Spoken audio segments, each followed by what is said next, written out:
Evangelho de João, capítulo de número 18, versículo 13 ou 12 ao 14, depois do 19 até 24. Amém, irmãos? Amém. Vamos lá.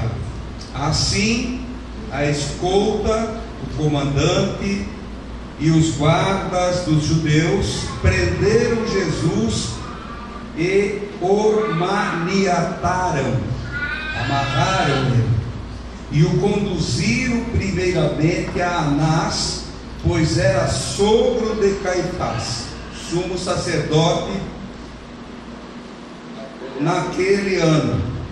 Ora, Caifás era quem havia declarado aos judeus ser conveniente morrer um homem pelo povo.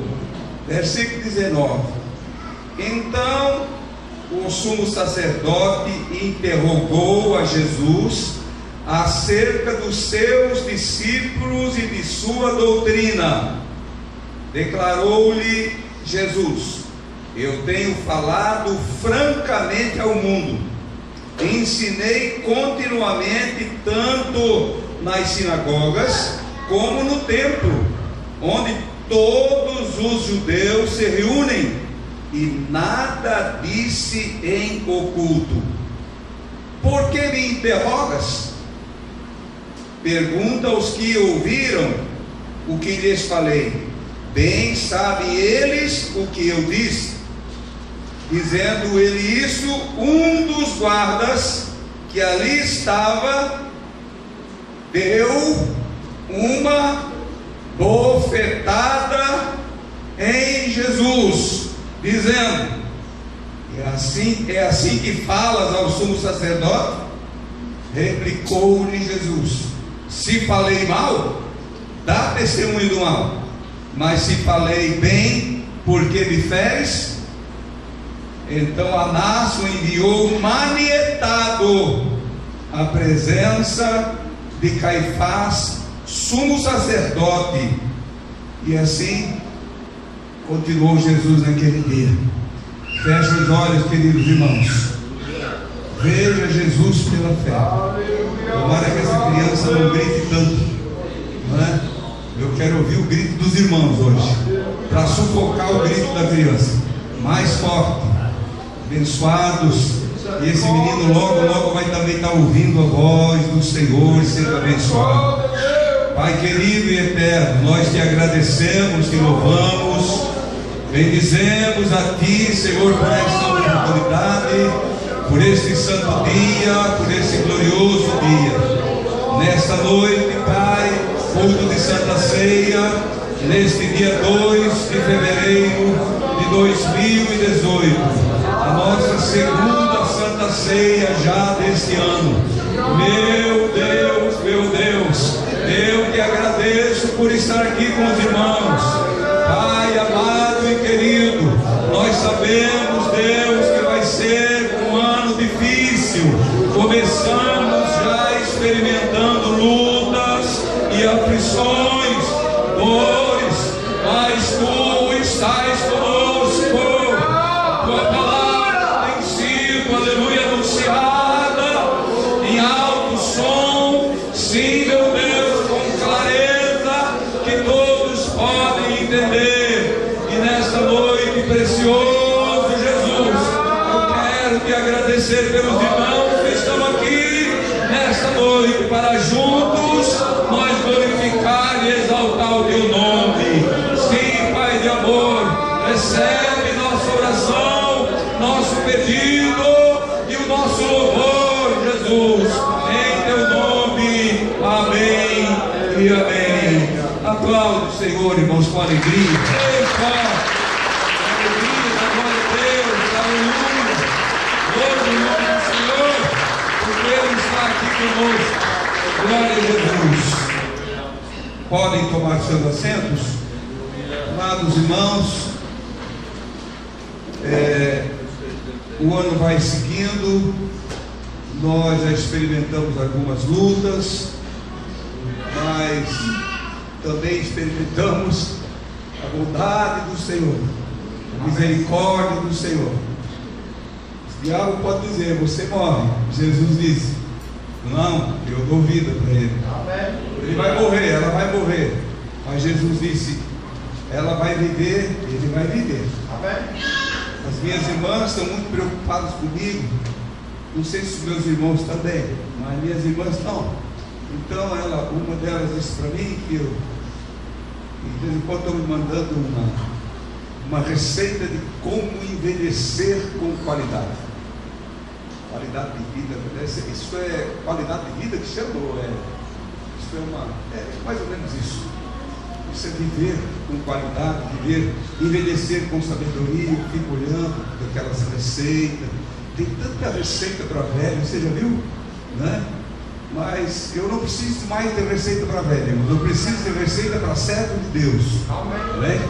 Para servo de Deus, serva de Deus, para ficar firme até o glorioso dia. E essa receita eu só encontro aqui, ó. Aqui tem. Então, envelhecer com qualidade de vida, isso é envelhecer. É bom se preocupar com a gente, irmãos, mas se o Senhor não cuidar de nós, meu irmão, se o Senhor não velar por nós, né? O inimigo já teria nos engolido vivo. Eu respondi para minha irmã hoje: eu e a Esther temos muita semente ainda para semear, e a terra está aí na nossa frente. Eu estou vendo a terra. Você tem visto a terra? Como tem terra para semear semente, né? Se não semear semente, cuida da lavoura de Deus. Profetiza, vai profetizando, e o Senhor vai dar vitória para o seu povo, não é? E Deus faça-nos entender essas coisas. Aqui nós vamos tratar um pouquinho, irmãos, do que Jesus sofreu. Pois hoje é o culto de Santa Ceia, e é necessário nós rememorar, pensar, analisar bem, até aqueles detalhes que nós ainda não olhamos lá do sofrimento de Jesus. Eu estava olhando nesta semana a palavra sobre esse assunto e vendo que antes de Jesus ser manietado aqui, lá no jardim, ninguém tinha posto a mão nele para maltratar.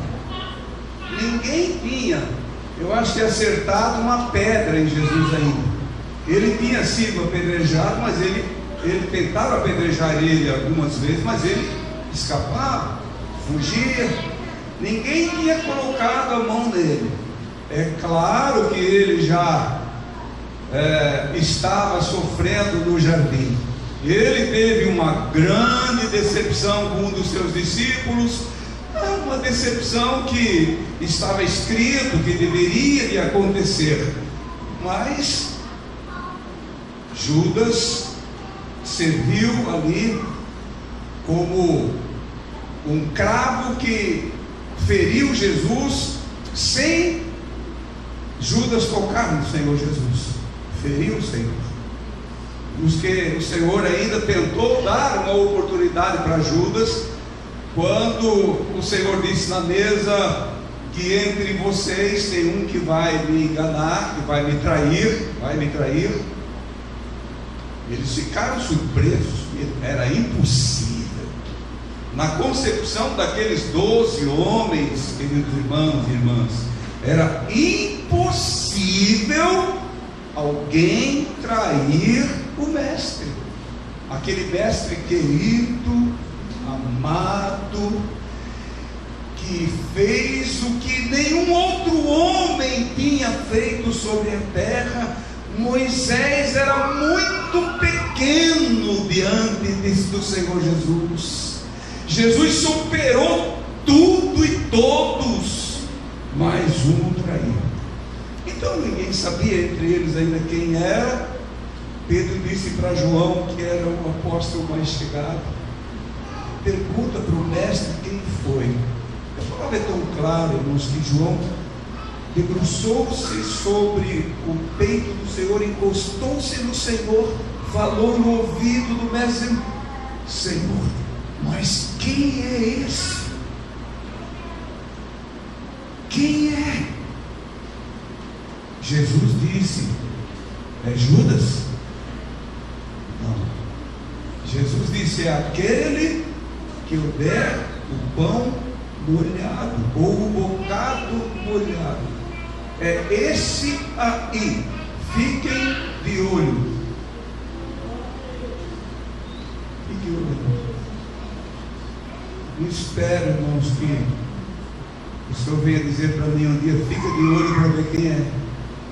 Mas o que eu espero é que Jesus, o Espírito Santo, me avise, diga: cuidado, cuidado que tem serpente no caminho, cuidado que tem serpente muito próximo de você. Ela está querendo te pegar, ela está querendo te destruir, ela está querendo macular o rebanho. O Espírito Santo tem mostrado, irmãos, e vai continuar mostrando para os seus servos. Mas eles ficaram de olho para ver quem era. Jesus pegou aquele bocado, aquele pedaço de pão, umedeceu. Eu creio que no cálice, pode ser na água, mas vamos pensar que era o cálice. E disse: pega.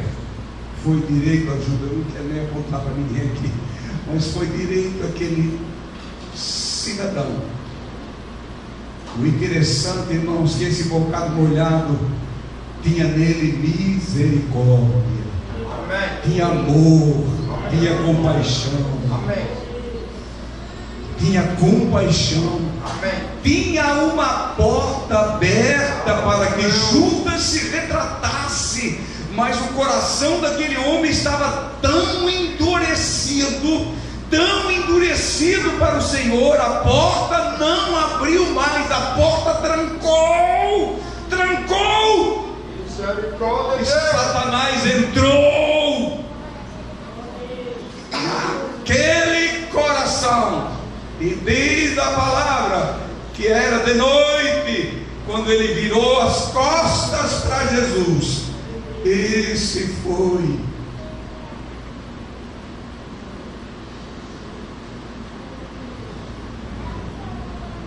Quem sabe, irmãos, o Senhor já deu um bocado molhado para mim uma vez, eu creio que sim. Mas fui mais esperto do que Judas e disse: Senhor, nesse bocado molhado, eu estou vendo o teu amor. Eu estou doente, por isso está me dando pão na boca, molhado, porque eu estou doente. O doente se trata na boca. Uma criança se trata na boca. Se molha o pão para um doente comer. E Judas recebeu esse bocado. Não quero dizer para você, mas para mim eu posso dizer. Eu já comi um bocado molhado, e pela misericórdia do Senhor não virei as costas, aleluia, mas levantei o meu rosto e vi dele a misericórdia, a misericórdia, a compaixão dele. Olhou, come, ou pelo contrário, toma o teu caminho, arrepende-te. E o que fizemos? Nos arrependemos. Irmãos, Judas saiu dali e foi negociar o valor que lhes dariam pelo Senhor. Deram-lhe o valor de 30 moedas de prata. Eu creio que já estava meio conversado, já estava meio palavreado o negócio, já estava em meio caminho. É igual essa história assim: eu preciso de uma determinada coisa lá, naquele lugar, ou naquela repartição, naquela empresa, você não tem um amigo lá para me apontar, alguém que seja mais ou menos assim. Eu creio, olha, tem um lá que se chama Judas, ele pode ser que aceite o teu negócio, vai lá. Irmãos, cuidado para você não ser uma bandeira fora do lugar. Aleluia! Uma bandeira que esteja sinalizando para outro lado, a não ser o lado da cruz, uma bandeira. Olharam, negociou. Quando entraram no jardim, irmãos, para ser breve na palavra,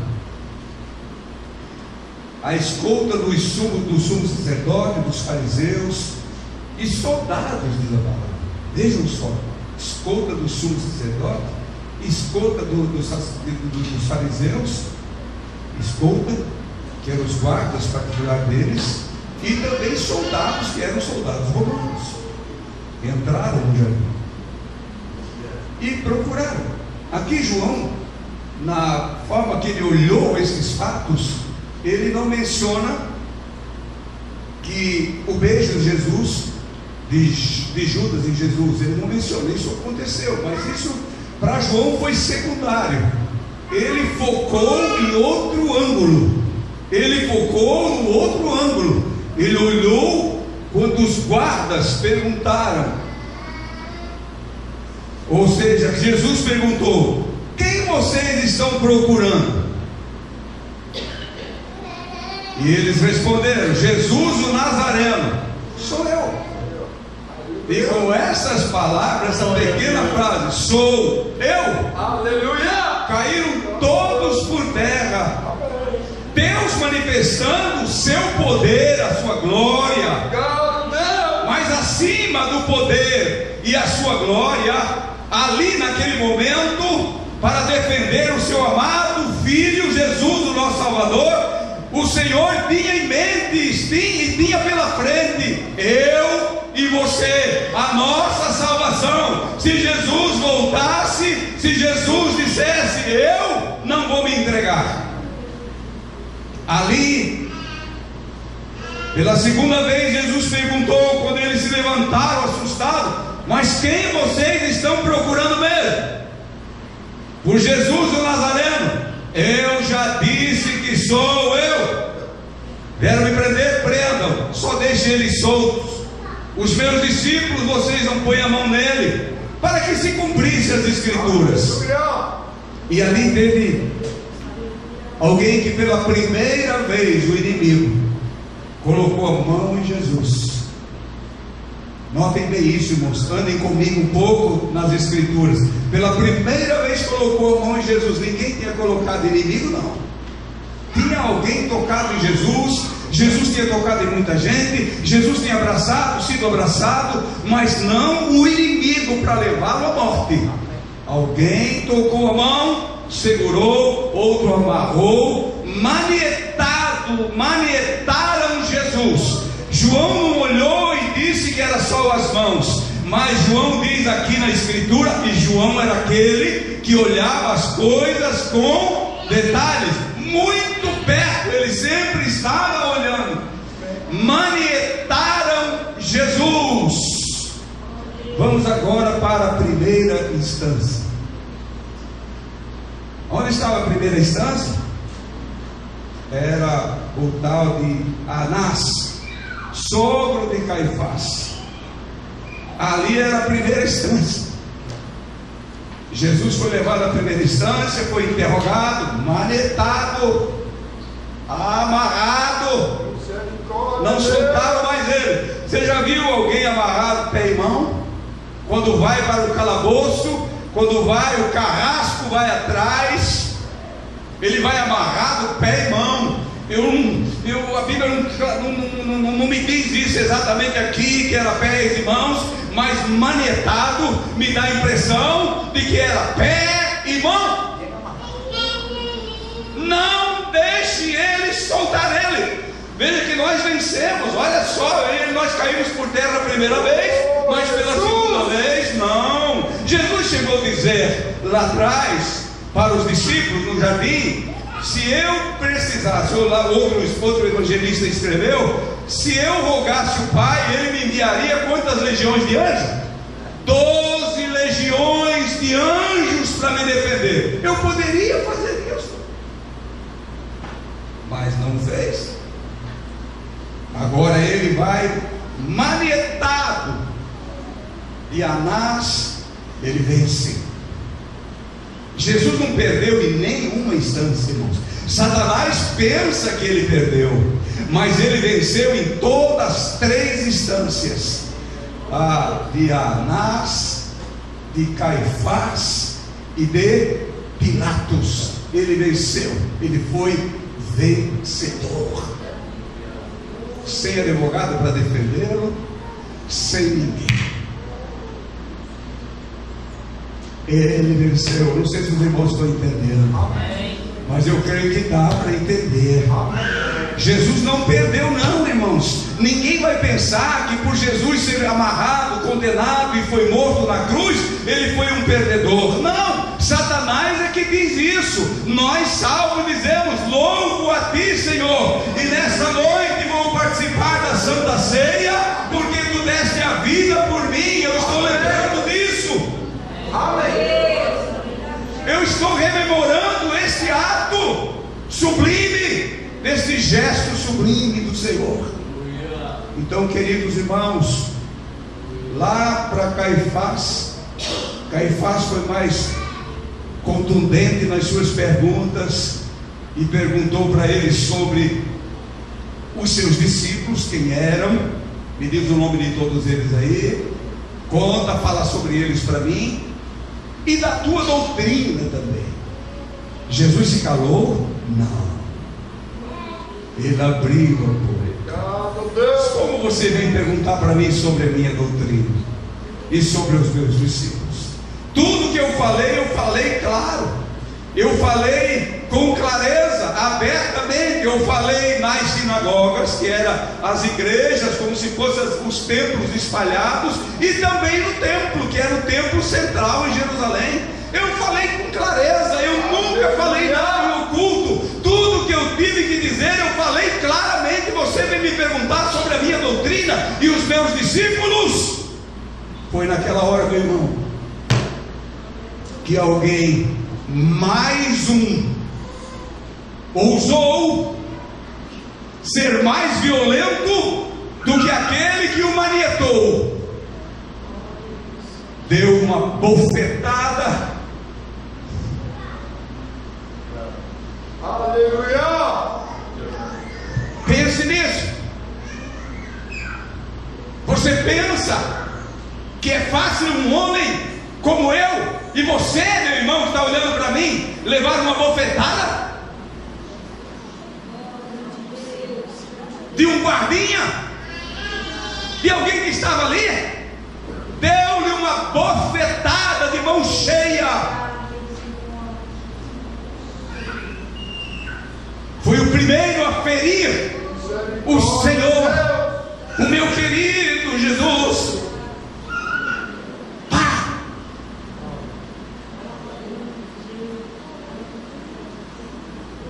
Pense nisso. Jesus não calou-se. Jesus foi como uma ovelha muda, irmãos, a Bíblia diz. Mas o que precisava ser dito, ele disse. Tudo ele disse. Ele cumpriu o papel dele, do princípio ao fim da sua carreira, do seu ministério aqui sobre a terra. Ele disse: por que me feres? Por que me feres? É assim que falas. Dizendo isto, um dos guardas que ali estavam deu uma bofetada em Jesus, dizendo: é assim que falas ao sumo sacerdote? Respondeu-lhe Jesus: se falei mal, dá testemunho do mal. Que testemunho? Que mal que o Senhor tinha falado? Ele não falou nenhum mal, ele falou a verdade. Ele falou com clareza. Ou acharam que Jesus estava mentindo? Jesus nunca mentiu. O crente verdadeiro não pode mentir, irmãos. Nós queremos as nossas defesas, queremos os nossos direitos sempre, porque servimos ao Senhor, temos isso como direitos adquiridos, e temos isso e queremos. Mas se não falarmos a verdade nunca vai triunfar sobre nós. Nós vamos nos envergonhar, porque não temos argumento quando usamos de outro jeito a não ser a palavra verdade. Estou falando a verdade. Irmão, nunca minta, nunca aceite o conselho de alguém, seja um advogado ou quem quer que for. Quando você contrata algum advogado, ele quer manipular você, ele quer botar a palavra na tua boca, ele quer colocar argumentos que não existem na tua boca para a defesa. Nós não temos, irmãos, como aceitar isso.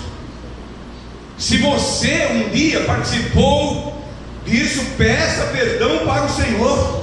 Não tome a ceia assim. O Senhor não aceita isso. Eu falei porque o advogado me disse. Quer dizer que você está indo para o inferno porque o teu advogado também é um mentiroso. Você aprendeu com ele a ser mentiroso.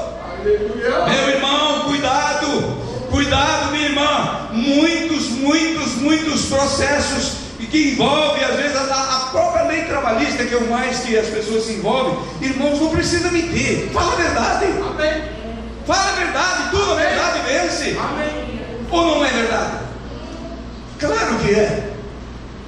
A Esther tinha um tio que foi assassino. Aliás, teve 2 tios assassinos. E ele foi o primeiro a ser preso na penitenciária em Florianópolis em 1930 e pouco. Foi preso lá, um dos primeiros presos da penitenciária antiga lá da ilha. Ele matou um homem. Parece que era em legítima defesa. E o advogado comprou a briga, e lá numa audiência no município de origem deles, o advogado instruiu ele, e ele seguiram para a audiência. E lá na audiência, o juiz perguntou para ele: senhor fulano de tal, o senhor matou? O senhor matou? Ele disse: matei. O advogado disse: não, ele não matou. Ele deu um tapa, um soco em cima da mesa, o tio dela: matei sim, como não matei? É verdade.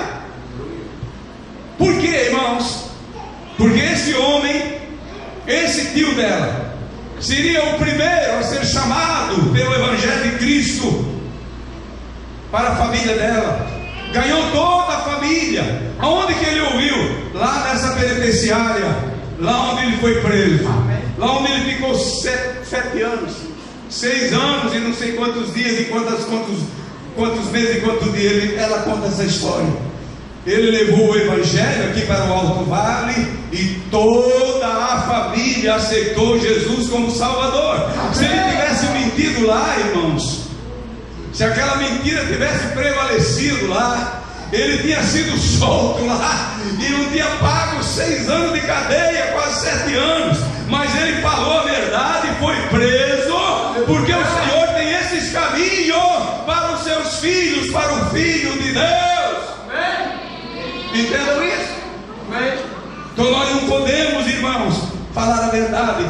Se eu dei testemunho, se eu falei aqui coisas que não são, dá testemunho. Jesus disse para ele, para o guarda que bateu nele, e disse: mas se eu falei bem, por que me feres? Então Anás o enviou manietado. Eles não tiraram mais aquelas cordas dele, manietado para o Pilatos. Agora, Pilatos era o governador, era a última instância. Primeira, segunda, terceira. Agora, o que Pilatos diz? Tu sabes que eu tenho autoridade, autonomia, poder para te soltar. Você vai negar, você vai tirar esse negócio aí que você vive dizendo que é rei dos judeus. Eles querem te matar por causa disso. Olha por que eles querem te matar. Porque eles têm você como um depravado, como um estorvo aqui no meio da religião deles. Você está dizendo que é Messias. Que história é essa de Messias? Que história é essa? Como que Jesus, irmãos, ali em última instância iria mentir agora? Não. Jesus foi firme e decidido. Quando era para falar, falava, e quando era para ficar calado, ficava calado. Mas dali ele saiu, irmãos. Aleluia. E ali, na presença de Pilatos, manietado. Mas o malvado coloca a mão nele. Os malvados dos soldados teceram uma coroa de espinho e na frente de Pilatos, na presença deles, cravaram aquela coroa de espinho na cabeça do meu mestre, aí o sangue jorrou. Misericórdia, Deus. Oh, Pai amado.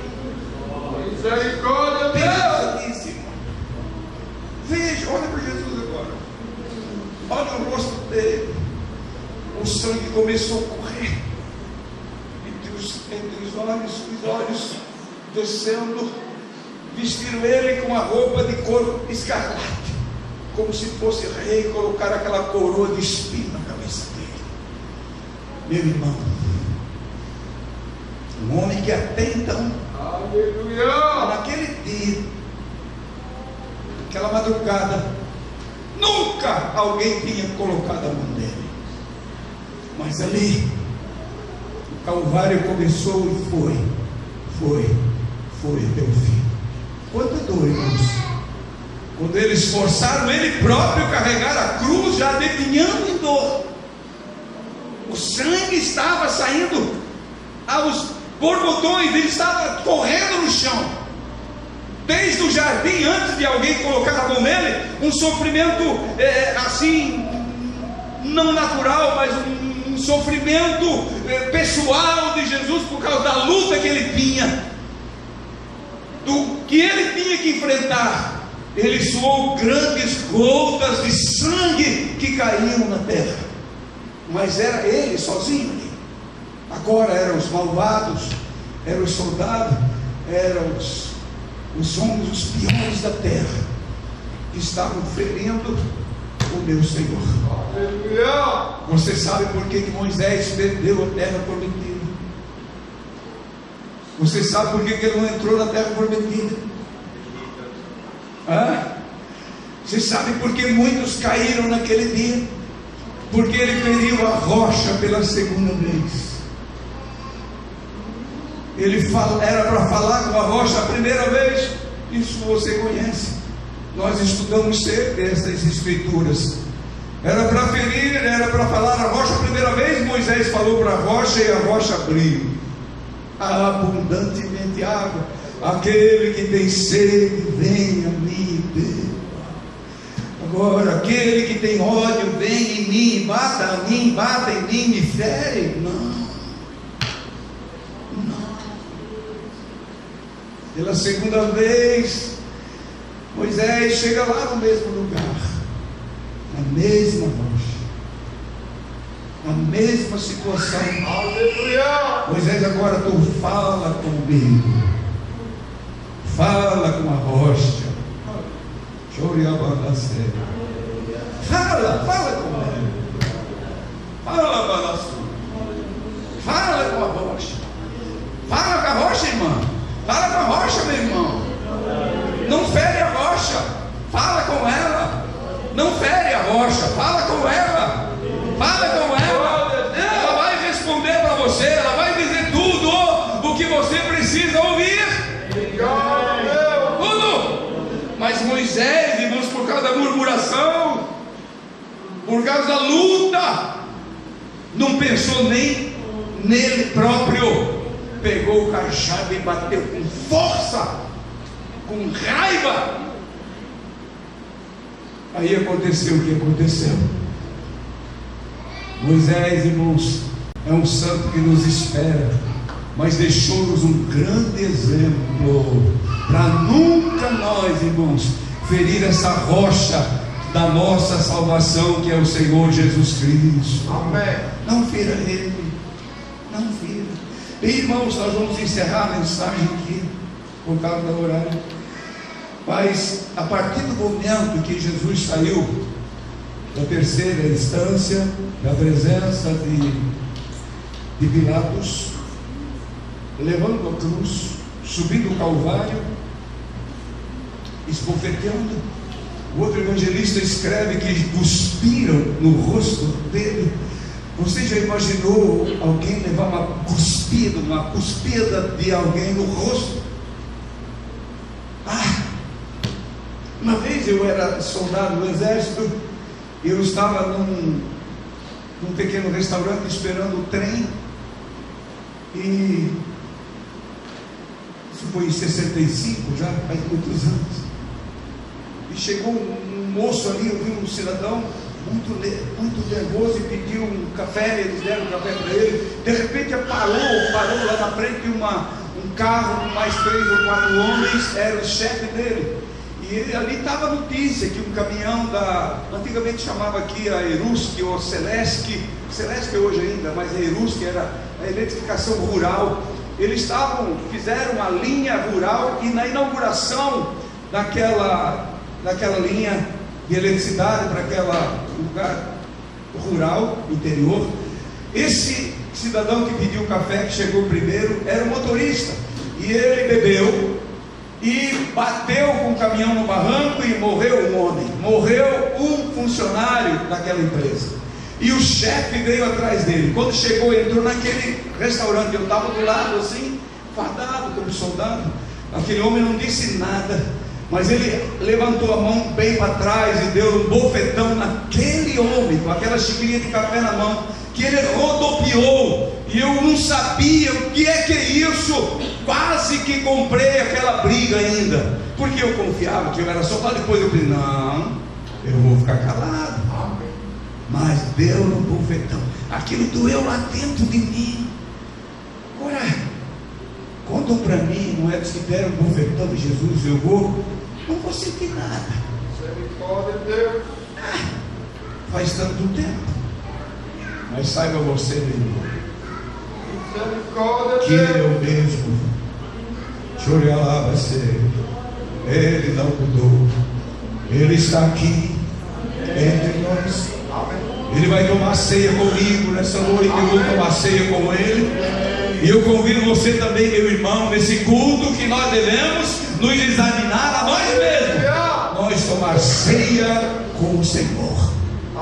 É o sofrimento do Senhor até o Calvário, até seu último suspiro. João diz aqui que ele bebeu o vinagre. Ele bebeu o vinagre. Olha lá em João 19, que ele tomou o vinagre na ponta daquela esponja, e depois inclinou e entregou o seu espírito.